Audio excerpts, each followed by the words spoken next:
Welcome to the Fatherhood Fitness Podcast. I'm your host, Anthony Pluff.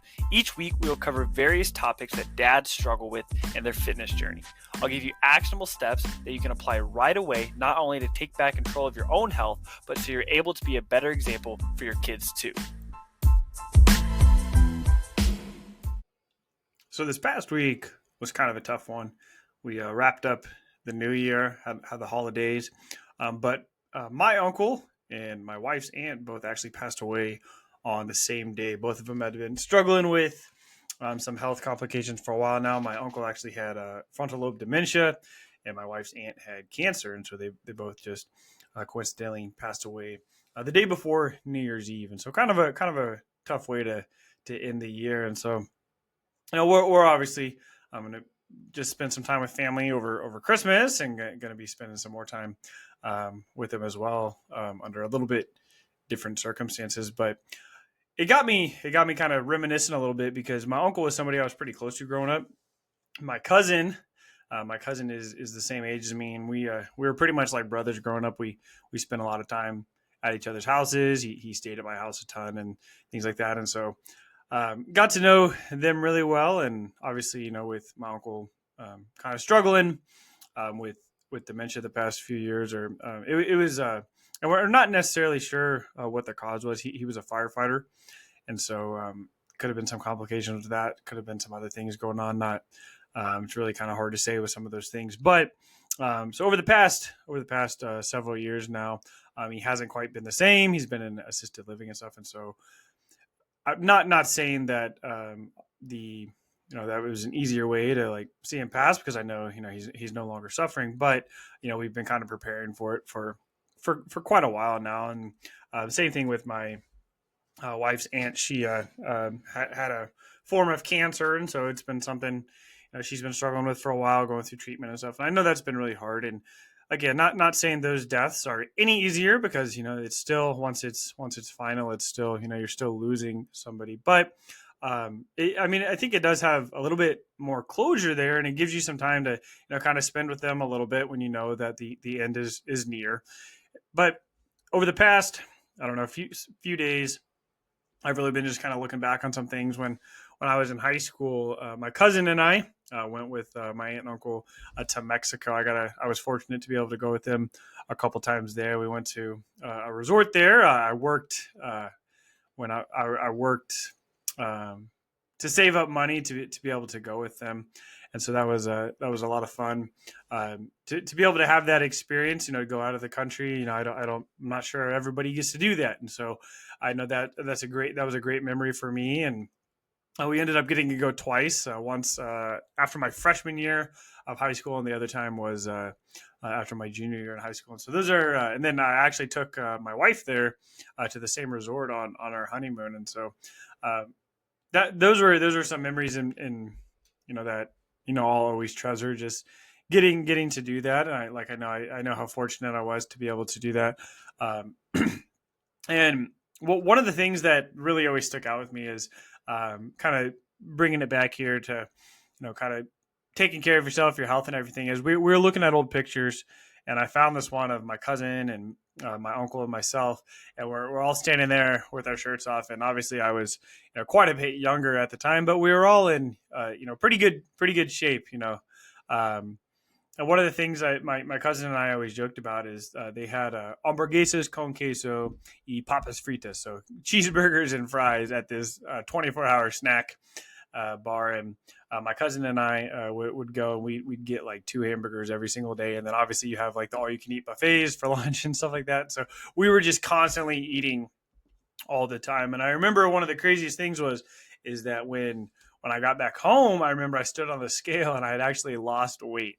And I remember telling my uncle that and stuff. We were kind of joking around about things like that. And it's kind of like, to me at the time, it didn't really make sense, right? It didn't really why, I'm doing these actions, and I'm getting these results, and they don't really add up. And I think sometimes we get frustrated with those things today, but there is a obvious answer for this when we dive a little deeper to it. And so that's what we're going to talk about today. We're going to talk about kind of staying active. What are some things heading into 2025 we can do to kind of get back to where we feel like our metabolism was when we were in high school, because it is very common to have the belief that your metabolism slows down as you get older.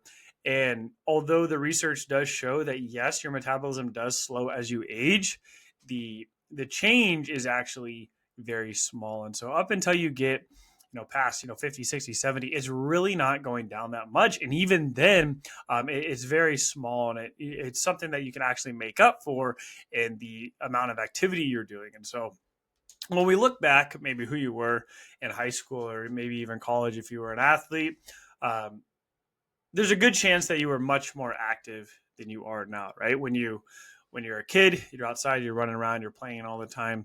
You've got recess at school, you've got PE class, you've got all these things. You get to high school, you're in sports, you're doing whatever you're doing with your friends on the weekend. There's a lot of times, maybe you're walking to people's houses. I know for me, when I was in high school, I was riding my bike everywhere. I'd ride my bike to my girlfriend, who's now my wife's house. I would go walk and play basketball with people. I'd play basketball with people constantly. We're going to play football. We're doing all these things. We're still doing sports in school. And so we're just active all the time. When you get to college, maybe you have a little bit more free time, right? For a lot of people, college, you tend to have less class responsibilities as you do high school. So maybe you're going to the rec, the college rec, and you're working out. Maybe you're doing intramural sports. And so you're still fairly active. You're walking on campus, you're going to class, things like that. You get married, things start to slow down a little bit depending on what your job is, right? If you're on a construction site or something, then yeah, you're still moving, which is great. But chances are you're not moving as much as you even were when you were in high school, and so it makes it a little bit easier to stay active. Once you start having kids, you're going to spend time with them.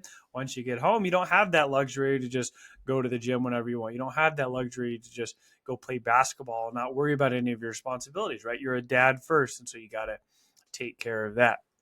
You have more than one kid, you got two kids, you got three kids, and now you're having to trade off with your wife, with making sure she's staying active as well. You can go on family walks, you can do all these things, you can play in a softball league during the week, but still the same time, it's just not the same, right? It's not the same as when you were younger and you were just moving around all the time. And so our movement starts to go way down as we get older. And the tough part is because if we look at our eating habits, there may be a chance that they're actually improved since the time when we were in high school. I know for me, when I was in high school, I knew nothing about nutrition, right? I didn't really know much about what protein is.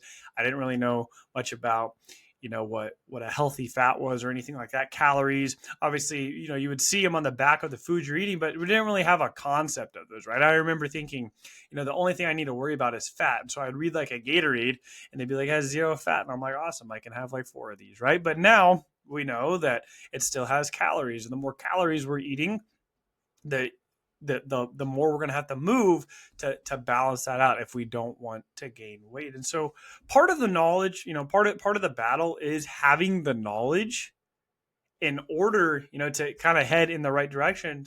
But the other side of it is time, right? We can't get past that, right? If you're working 60 hours a week, maybe you have a full-time job and you've got a part-time job that you're trying to balance, and you're trying to, start your own business, right? Time is something that, we're never quite going to get a handle on, right? And so we're going to control what we can, but what we can do is try and set up our environment, set up our days in a way that's going to help us out a little bit more, right? We can't go back to the time where we have no responsibilities, right? We wouldn't want to, right? I know I definitely wouldn't want to, right? Right now, obviously, like I work a full-time job. I run a business. I work a couple part-time doing some contract work for some people. And it can be very stressful to balance all of that and do my workouts and try and, be the best dad I can be. And so I got to put everything on the calendar.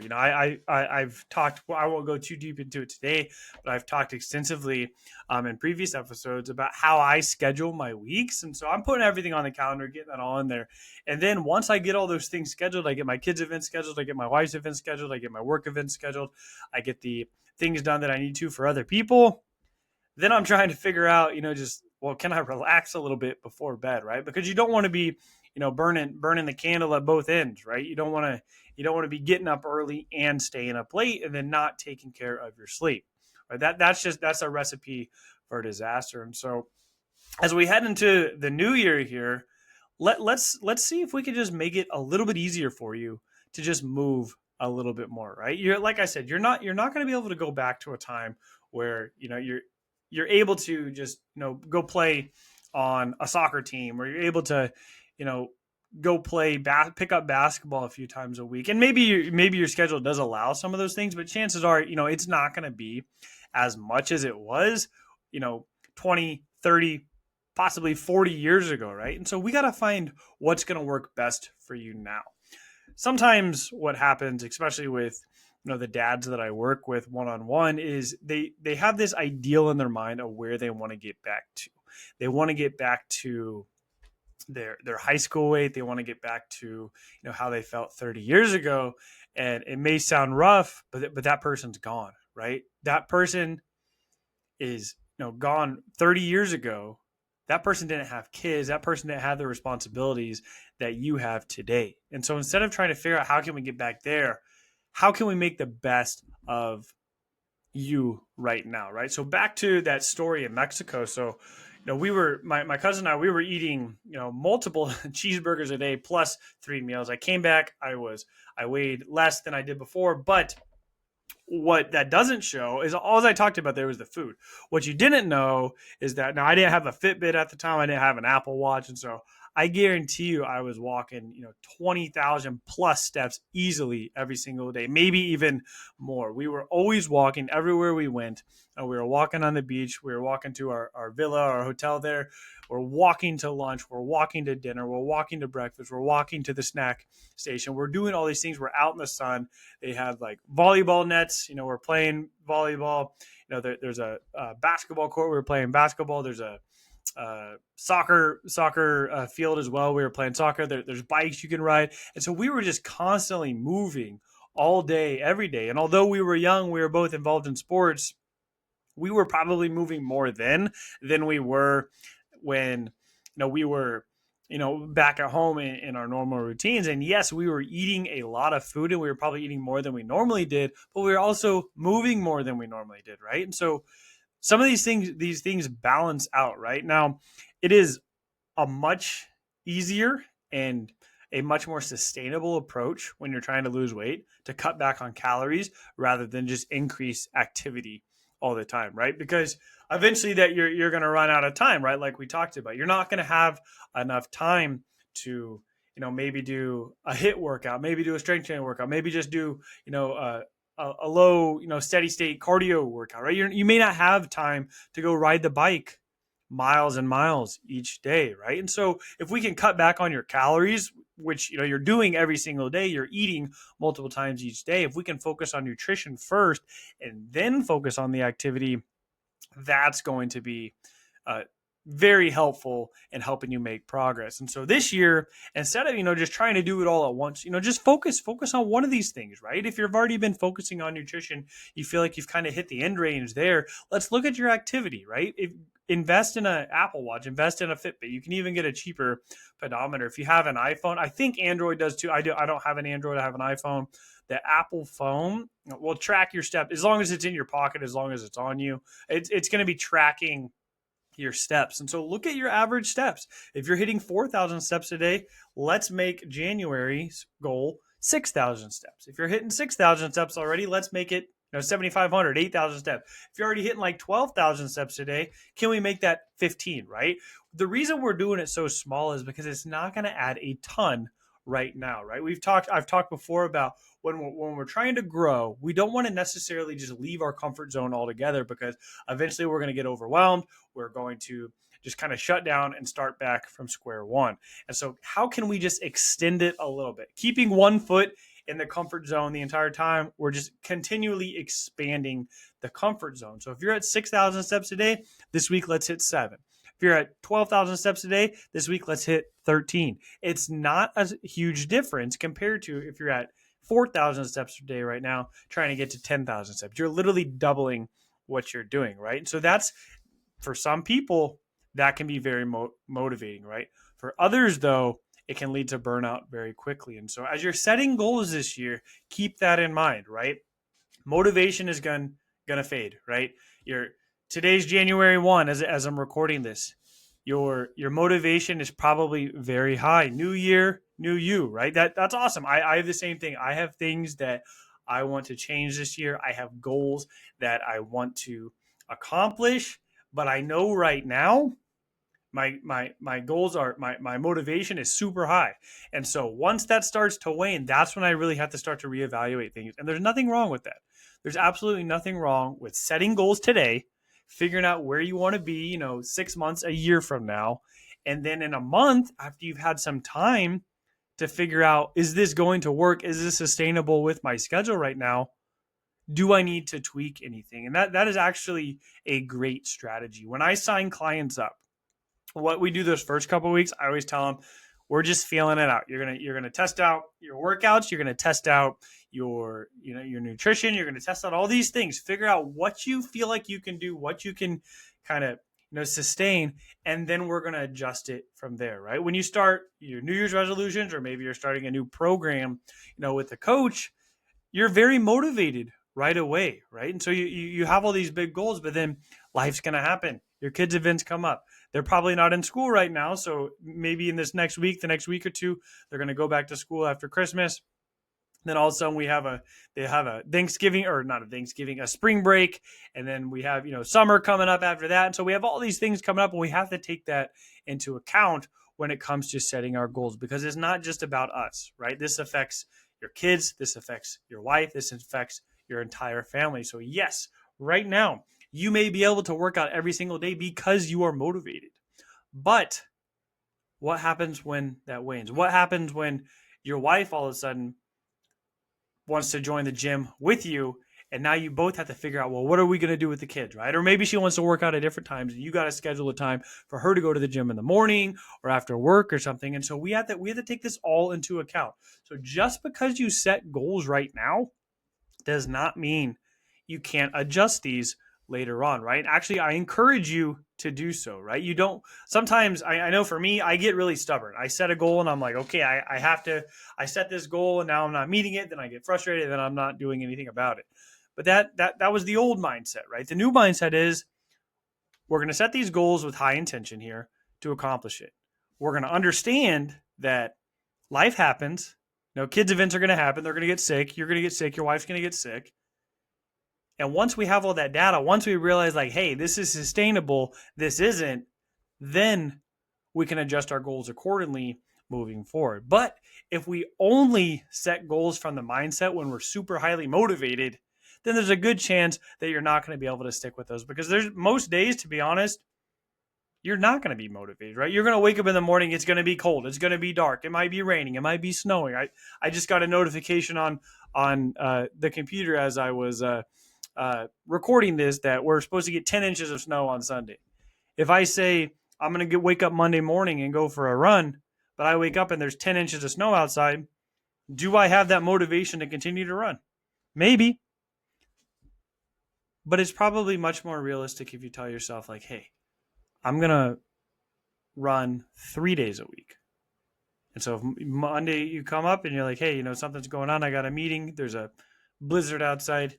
Maybe we push that till Tuesday, right? For some people, they may say you're giving up. But for you, you know that your goal is realistic for your life right now. Is it stretching you? Yes. If you're not running any days right now and you're trying to get 3 days a week, that's awesome. That is incredible progress.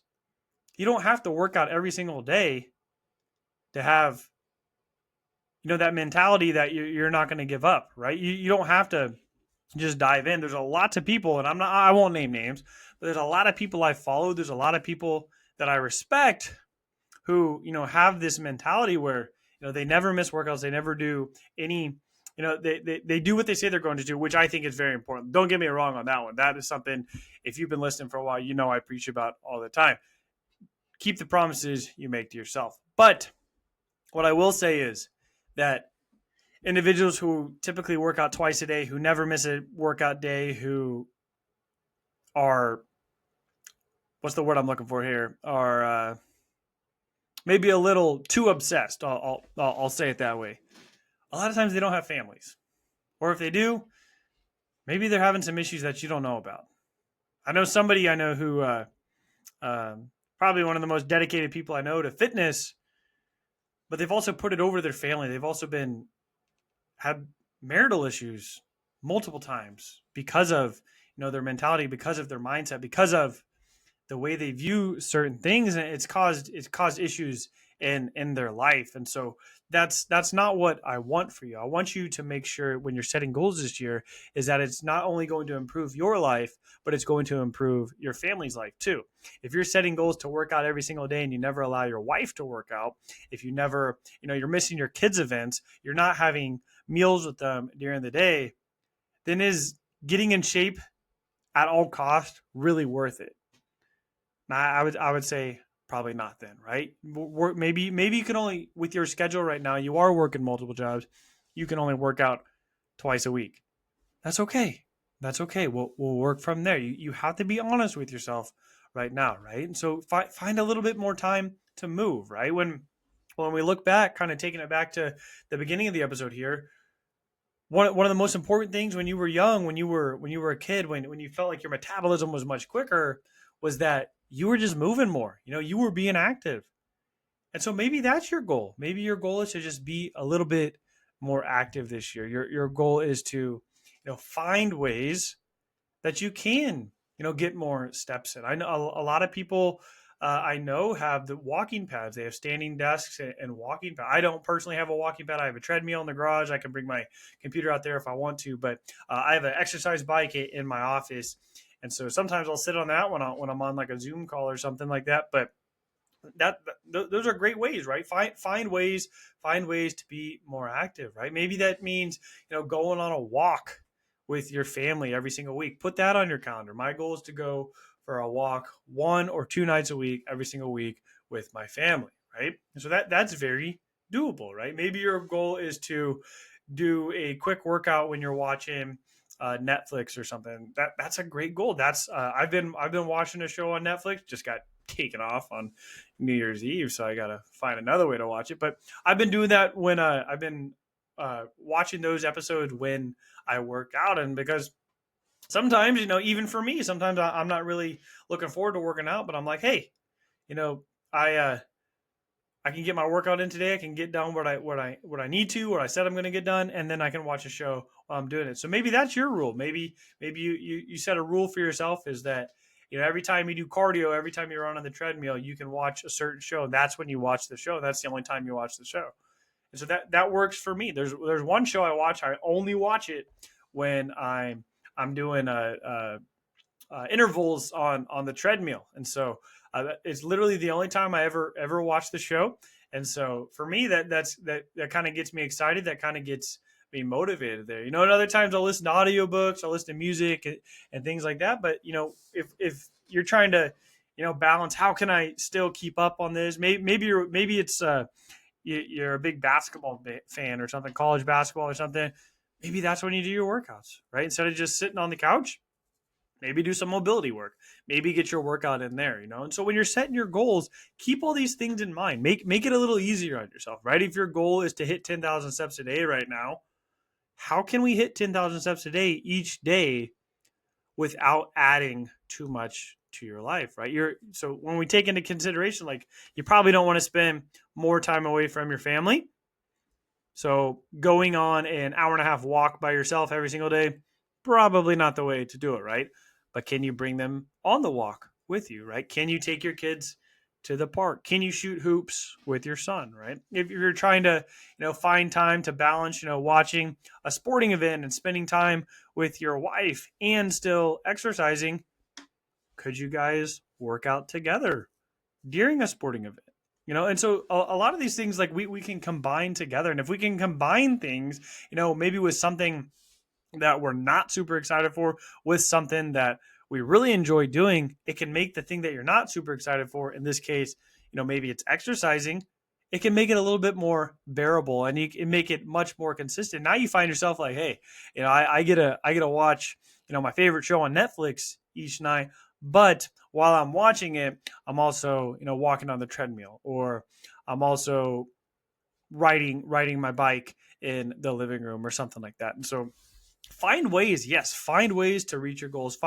Set your goals, be intentional with your goals, but we also want to make sure that when we are setting our goals for 2025, they're not just realistic for you, but they're realistic with the life you want to live with your family too, right? And so if you have these big goals of getting in great shape this year, that's awesome, right? Let's figure out though how we can get your workouts in. Let's figure out how you can start to eat better, keeping your family in mind, right? You don't want to eat separate foods as them. So you want to figure out how you can continue to cook meals that are going to help support you, but also that your family is going to enjoy too. And sometimes it takes a little bit of tweaking, right? The clients I work with right now, we figure out meals. We just make kind of simple swaps and things like that, where they're able to continue to eat foods with their family, not cook separate meals, and still make progress. And so when you're making your goals this year, you got to keep everybody in mind. You got to keep it in perspective as well. And so if you're trying